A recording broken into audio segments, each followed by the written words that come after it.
হাওড়ার সাঁকরাইলের মাসিলা গড়মির্জাপুর এলাকার এক ব্যবসায়ীর বাড়িতে সোনার গহনা ও নগদ মিলিয়ে প্রায় ৭০ লাখ টাকা চুরির অভিযোগ উঠল।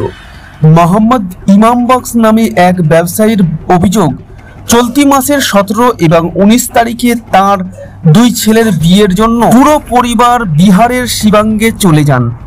তারপর বিয়ে বাড়ির ব্যস্ততায় কেটে যায় কয়েকটা দিন। এরই মাঝে পুরো ফাঁকা বাড়ি দেখে দুষ্কৃতীরা দরজা ভেঙে সোনার গহনা সহ নগদ টাকা মিলিয়ে প্রায় ৭০ লাখ টাকা চুরি করে নিয়ে চলে যায়, এমনটাই অভিযোগ ব্যবসায়ীর। প্রায় নিচে ঘর থেকে আমার ৫৫০ থেকে ৬০০ গ্রাম সোনা চুরি হয়েছে, আর উপর ঘর থেকে ১০০ গ্রাম থেকে ১৫০ গ্রাম মতন সোনা চুরি হয়েছে।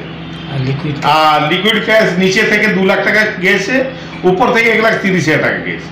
আনুমানিক কত গ্রাম ভাবছেন? মোটামুটি ৭২ লাখ টাকা মতন অনুমান করেছি আমরা।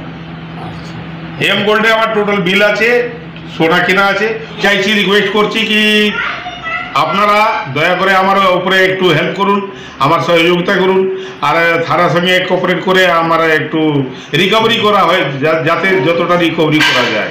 থানায় জানিয়েছেন? আমার লাইফে মানে টোটাল অ্যাসিড যেটা আছে এটাই আছে। থানাকে সবকিছু বলেছেন? থানাতে সব লিখিত দেওয়া হয়ে গেছে, সব কিছু দেওয়া হয়ে গেছে। এটা মির্জাপুর মাসিলা, এটা Mirzapur post Masila, PS Sankrail, district Howrah, ৭,১১,৩০২ পিনকোড নম্বর। কত বছর ধরে আছেন এইখানে? আমি ২০০৩-এ জায়গা কিনেছি, ৪-এ বাড়ি করেছি।